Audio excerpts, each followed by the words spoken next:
Bonjour à tous et bienvenue sur la chaîne pour cette première vidéo.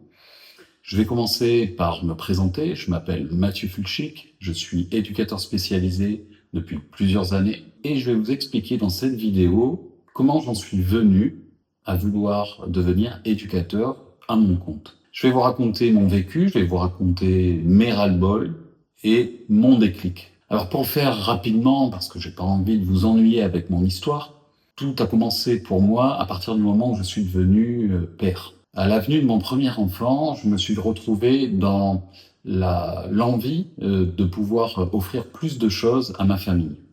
Et je me suis rendu compte que mon travail d'éducateur spécialisé salarié allait très vite être en fait insuffisant dans ce que je voulais offrir à ma famille. Tout ça est parti finalement d'une certaine frustration et puis aussi une envie de meilleur, une envie de mieux dans la vie. Et j'ai pu petit à petit, au fur et à mesure que je me suis lancé justement, eh bien j'ai pu découvrir qu'il était tout à fait possible de mieux travailler, d'être plus en phase avec soi-même. Et ça a amélioré considérablement en réalité ma qualité de vie en général. Je me suis aussi aperçu dans le milieu, dans le social et dans le médico-social, en réalité, la question d'argent, travailler à son compte, tout ça, c'était relativement peu connu, voire même tabou. Alors effectivement, il y a des dangers, il y a des risques, c'est-à-dire de parler des personnes qu'on accompagne et de les transformer en clients. Et effectivement, ça, c'est un des dangers que j'ai repéré. Mais il est relativement simple de ne pas tomber dans ce genre d'état d'esprit. Et ça, il y a plusieurs statuts qui nous aident à ça. Donc en réalité, le risque est plutôt moindre. Donc pour rentrer un peu plus dans le détail de mon vécu, moi j'ai très vite identifié, très tôt dans ma carrière d'éducateur, qu'il y avait des risques et j'ai pu voir des collègues en réalité en souffrance parce qu'ils étaient dans un certain contexte de travail. Alors, il y a un problème de toute manière au salariat, c'est-à-dire qu'il y a plein d'avantages effectivement au salariat, mais il y a aussi des inconvénients, et notamment le fait de ne pas être complètement libre. Ça, c'est très important parce que le statut d'indépendant, de travailler à son compte, apporte une réelle liberté.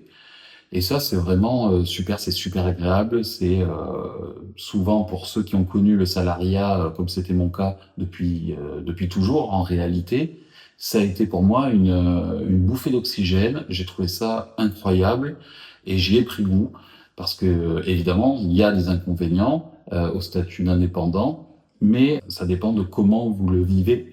Et sincèrement, au vu des nombreux avantages, eh bien, forcément, on se doute que tout ne va pas être rose, mais il y a tellement d'avantages que ça en vaut le coup, en tout cas pour ma part.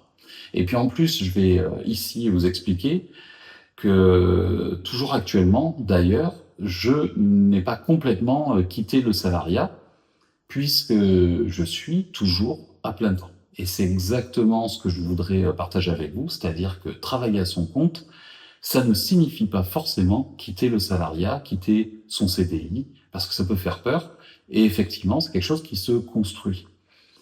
Donc pour ma part, eh bien, j'ai pour l'instant choisi de rester dans le salariat à plein temps, mais vous allez voir, je vais vous expliquer on va dire l'autre côté, mon autre activité, dont d'ailleurs on a tout à fait le droit d'avoir une autre activité, et je vais aussi partager avec vous en fait le fait que beaucoup de personnes ont une double activité, mais en réalité ce que j'observe c'est que peu de personnes en parlent.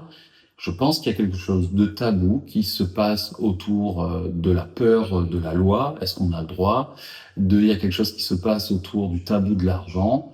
Enfin, et tout ça, j'aimerais qu'on l'aborde sur cette chaîne-là. Et c'est pour ça que j'ai créé cette chaîne YouTube, pour qu'on puisse en parler, que je puisse à la fois vous partager mon témoignage et vous expliquer ce qu'il est possible de faire, tout en vous apportant des outils, éventuellement, en tout cas des conseils, au minima, pour vous aider, vous aussi, à vous lancer. Parce que si je le fais, c'est parce que je pense qu'il y a énormément de personnes qui aimeraient le faire. En tout cas, il y a énormément d'éducateurs qui sont en souffrance, en tout cas j'en ai vu, qui sont en réelle souffrance sur leur lieu de travail, de par leur contexte de travail, de par certaines limites qui leur sont posées. Et je vais avoir des exemples très concrets que j'ai rencontrés, je suis sûr qu'ils vont vous parler, et vous allez peut-être même vous reconnaître parmi ces témoignages-là. Et c'est pour, en fait, se libérer de ça, parce que, en fait, ce qui me dérange, et ce que moi j'ai voulu éviter dans ma carrière, c'est justement d'être enfermé et de souffrir de ça. Parce que c'est forcément une source de souffrance, d'être limité au niveau de ses libertés, surtout quand, en réalité, on pourrait vivre bien mieux après, quand on imagine certains détails de son organisation de vie familiale et professionnelle. Donc justement, je voudrais parler de tout ça. Je vais commencer par des exemples très succincts de personnes qui, par exemple, ne pouvaient pas choisir leurs horaires et avec des enfants en bas âge ou peu importe, avec des enfants, ne pouvaient pas forcément.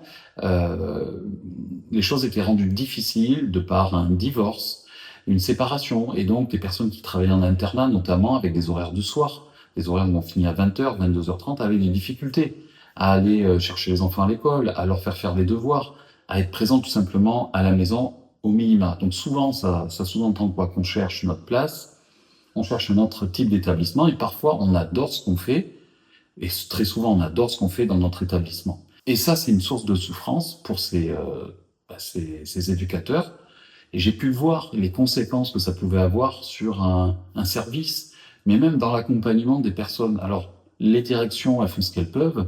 On a beau expliquer qu'on a besoin de sa soirée, mais en fait, quand tout au long de l'année, on a besoin d'amener ses enfants à l'école, ou qu'on est en difficulté pour trouver quelqu'un, pour faire les devoirs, etc., ou les coucher ses enfants, eh bien, on est dans une espèce de conflit interne, puisqu'on doit à la fois aller travailler pour gagner sa vie, payer, on va dire, le toit au-dessus de notre tête, remplir le frigo, subvenir aux besoins de sa famille. On doit être présent aussi à minima pour s'occuper de ses enfants.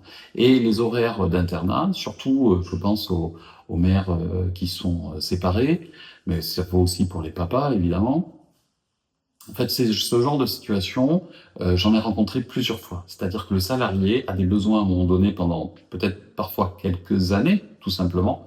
Ça peut être 2, 3 ans, avec un besoin spécifique en termes d'horaire, sauf que les conditions de travail d'un éducateur, surtout en internat, c'est souvent en décalage avec le rythme de vie d'un enfant. Et ça fait souffrir les éducateurs. Et quand l'éducateur n'est pas bien, eh bien, vous l'avez peut-être vu dans vos expériences de travail, eh bien, en fait, tout simplement, il va y avoir, en fait, ça va commencer à générer des problèmes, même au niveau de l'accompagnement des personnes qu'on est censé accompagner, parce que l'éducateur n'a pas toute sa tête présente, parce qu'il n'est pas serein, forcément, quand il pense à ses enfants et qu'il y a des problèmes. Ça génère de la tristesse, voilà. Et puis, sur le long terme, quand les directions ne peuvent pas arranger l'emploi du temps, ne peuvent pas modifier, ajuster les choses par rapport aux besoins du salarié, eh bien ça génère une souffrance telle que parfois l'éducateur soit va penser à faire autre chose, va penser à changer de service, ou en tout cas va penser à partir.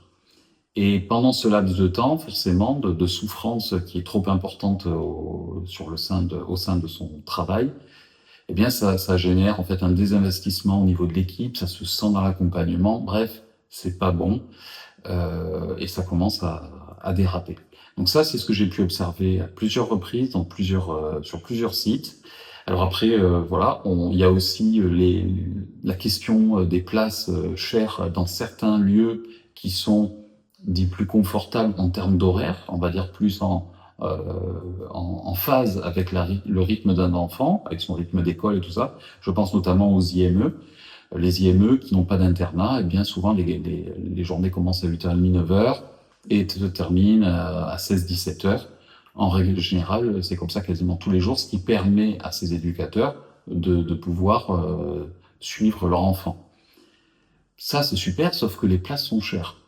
Et ça signifie aussi quelque chose d'assez pervers, c'est-à-dire qu'il y a des personnes qui se trouvaient très bien dans d'autres sites, peut-être même avec un travail qui leur plaisait même plus qu'un IME, par exemple, parce que ça vaut aussi pour les ESAT, hein, ce sont des horaires un peu similaires à un IME. Eh bien, en réalité, ils vont vers ces établissements, non pas parce qu'ils sont attirés par le public ou le travail qu'ils vont être amenés à faire, mais plutôt pour le côté confort de vie en termes d'horaire. Alors ça s'entend complètement, évidemment, mais là aussi, si on ne va pas vers le public avec lequel on a une prédisposition ou une envie d'aller vers qui on a envie d'aller travailler, forcément, la qualité de l'accompagnement va s'en ressentir. Et donc c'est ça l'effet pervers de ce manque de liberté, de ces difficultés rencontrées, c'est que ça génère toutes ces problématiques-là, que l'on peut en fait qui sont souvent invisibles, qui sont souvent, parce que parmi les collègues qui sont parfaitement, on va dire, entre guillemets, heureux en IME, peut-être qu'il y en a qui ont fait le choix d'être là, non pas spécialement par goût, ils se sont adaptés et ils font avec parce que pendant les premières années de vie de leur enfant, eh bien, ils préfèrent être auprès, et c'est tout à fait légitime. Voilà. Et donc justement, ce côté-là de manque de liberté génère tous ces phénomènes-là. Déjà, si tout ce que je vous dis là vous parle, mettez un petit commentaire, montrez-moi aussi que vous êtes concerné ou en tout cas que vous avez déjà repéré ce genre de phénomène. Et justement, la chaîne qui se veut de parler du sujet, on va dire, qui va permettre de prendre beaucoup plus de liberté par rapport à tout ça, de s'émanciper de toutes ces difficultés-là, eh bien justement, on va parler de ce qui est possible de faire pour échapper à tous ces phénomènes-là. Tout ça, ce que j'ai identifié, je le redis, enfin je le dis parce que ici sur cette chaîne, je n'ai pas encore exposé qui je suis complètement et vous n'avez pas eu encore l'occasion de me découvrir. Bon, pour faire un peu plus de lumière sur mon parcours, tout ça j'ai pu le repérer aussi relativement tôt parce que chez moi, mes parents avaient été éduques. Donc j'ai baigné, on va dire, dans cette ambiance-là. Et ce que j'ai pu voir aussi qui était plutôt délétère, c'est les ambiances au sein des équipes. Ça aussi, c'est un autre problème que les salariés en fait subissent. Et en fait, on est souvent contraint de faire avec. C'est pas toujours évident parce que parfois, ça peut aller relativement loin et ça met vraiment très à mal. Et ce qui est vraiment pas bon, parce que quand on sait qu'on y passe 35 heures minimum sur une semaine, eh bien c'est 35 heures de souffrance et combien il y a d'éducs qui peuvent aller au boulot avec le mal au ventre parce que ils savent qu'ils vont retrouver tel collègue, tel chef et on doit faire avec, on doit se les supporter. Et ça vraiment ça met à mal parce qu'on est contraint d'être là. On sait que on a des responsabilités, on a des crédits de maison, de voiture à payer et en fait on ne peut pas se permettre d'arrêter de travailler. Et alors souvent, eh bien, dans le métier, qu'est-ce qui se passe? Eh bien, les gens se mettent en arrêt. Ça aussi, les arrêts, ça aussi, les arrêts à répétition, c'est quelque chose qu'on voit. Ça aussi, c'est le signe, à mon avis, d'un mal-être au travail. Et il n'est pas question, à mon avis, de rester dans ce mal-là, mais justement de trouver une solution pour pouvoir exercer son métier qui nous plaît, de porter nos valeurs, parce que quand on est éducateur spécialisé ou même moniteur éducateur, enfin, je veux dire, quand on est éducateur, on aime notre travail. C'est pas un travail que l'on fait en général et qui est alimentaire. Justement, on est porté par certaines valeurs, oui, on a un goût de l'humain en général, des relations humaines, et c'est quelque chose qui n'est pas né en général d'un seul coup comme ça dans sa vie. C'est quelque chose, une sensibilité qu'on avait très probablement depuis des années, et puis, soit quand c'est possible, à 18-20 ans, ben, on est déjà lancé dans ce domaine-là, ou alors parfois c'est une reconversion, et on arrive à travailler dans ce milieu-là, social ou médico-social, quand on a 30 ou 40 ans. Voilà. Moi, par exemple, c'est mon cas, je me suis reconverti, et je suis devenu EduxP à la trentaine. Donc voilà. En tout cas, quand on fait ce genre de métier, on le fait pas juste pour le côté rentable. On sait très bien qu'on ne gagne pas d'argent dans ce métier. C'est pas un métier qui est reconnu. Donc forcément, on gagne pas des 100 et des 1000. Et surtout avec la période, on va dire, économique du pays et même mondial. C'est-à-dire qu'il y a une inflation, clairement, hein, les prix ont flambé. forcément, les éducateurs ne se sont pas spécialement enrichis. Quand on sait qu'on peut rencontrer des difficultés en termes d'horaire, de contexte de travail, d'équipe, on va dire, de tension dans l'équipe qui mettent à mal, tout ça, c'est des choses qui peuvent durer des mois, voire des années. Et justement, on peut se sentir pris au piège, c'est là où la souffrance va naître dans notre vie professionnelle. Et ça a un impact souvent dans notre vie perso. Alors justement, le fait de se mettre à son compte, ça permet d'apporter de l'oxygène dans sa vie pro. En tout cas, pour moi, ça a été complètement l'effet que ça a généré. D'ailleurs, ça m'a permis de prendre du recul dans ma vie de salarié, puisqu'en fait, c'est vrai que le côté salarié, ça apporte une certaine assurance, parce qu'on est sûr d'avoir son salaire à la fin du mois. On est plutôt protégé, il y a un certain nombre d'heures, etc.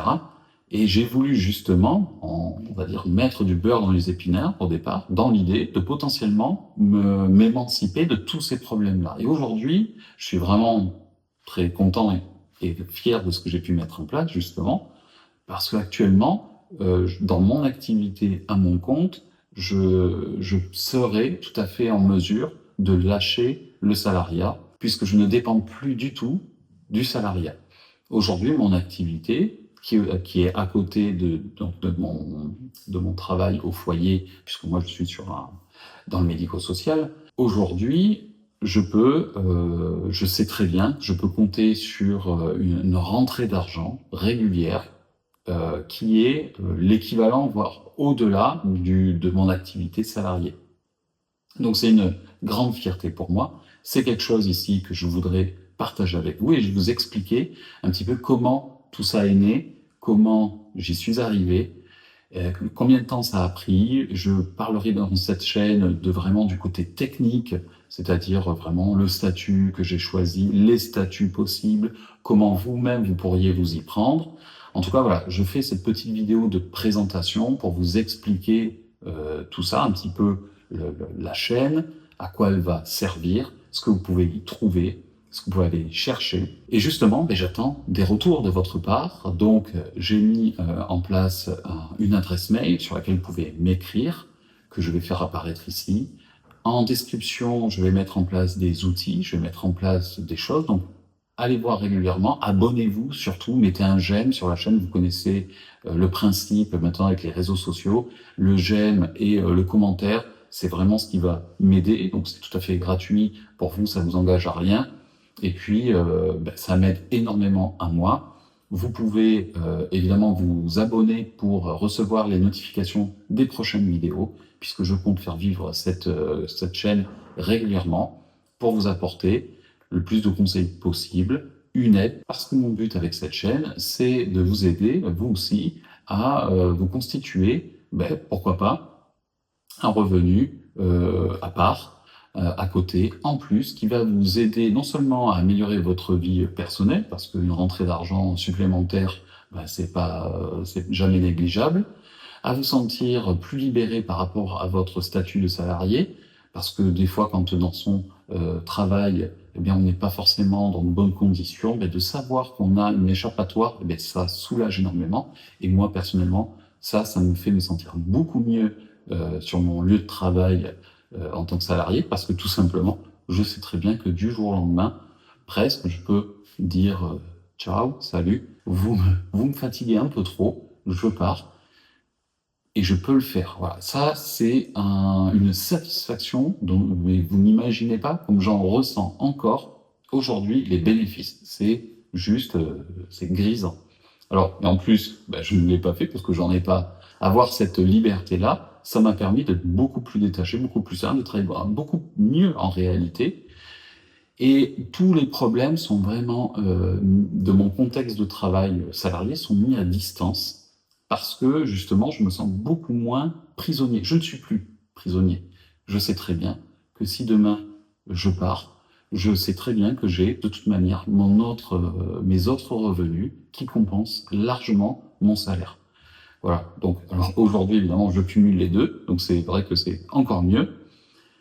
Mais cette liberté de pouvoir partir quand on veut, je vous assure que c'est du luxe. C'est un luxe, mais qui est juste génial.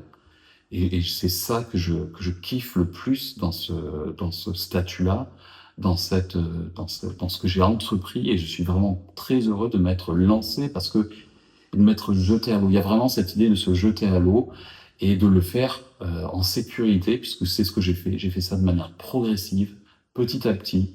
Évidemment, moi, je ne vous conseille pas de démissionner d'un seul coup et de vous lancer dans autre chose.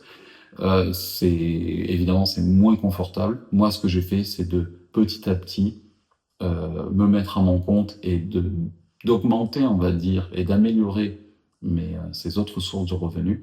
Et en plus, si je le dis pour vous, les éducateurs, puisque c'est une chaîne qui s'adresse évidemment aux éducateurs en général, si je le fais, c'est parce qu'en fait, j'ai pu déjà conseiller des éducs de le faire. Ça a fonctionné. Et en plus, je vois que chez les éducateurs, il y a énormément de ressources et de créativité. Le métier d'éduc, je trouve que c'est un des métiers où on est le plus créatif. Et bizarrement, en fait, ce côté créatif, cette créativité-là, elle n'est pas forcément mise au service de sa propre vie, de sa vie professionnelle ou de sa vie personnelle. Et là, c'est là où je trouve que c'est souvent dommage. Donc ça, c'est quelque chose que je partagerai avec vous sur cette chaîne aussi. Il y a énormément de choses à faire pour pouvoir travailler en tant qu'éducateur, en général, à son compte. Et je vous assure que les conditions et les revenus n'ont rien à voir. On est dans une amélioration des conditions et une amélioration des revenus, mais qui est juste, la différence est abyssale entre le salariat et travailler à son compte. Donc voilà, bon, j'en finis avec cette vidéo de présentation. J'espère que vous aura plu, qu'elle vous parlera. Mettez un j'aime, mettez des commentaires, ça m'aide. Et je vous dis à très bientôt dans une prochaine vidéo. Bye.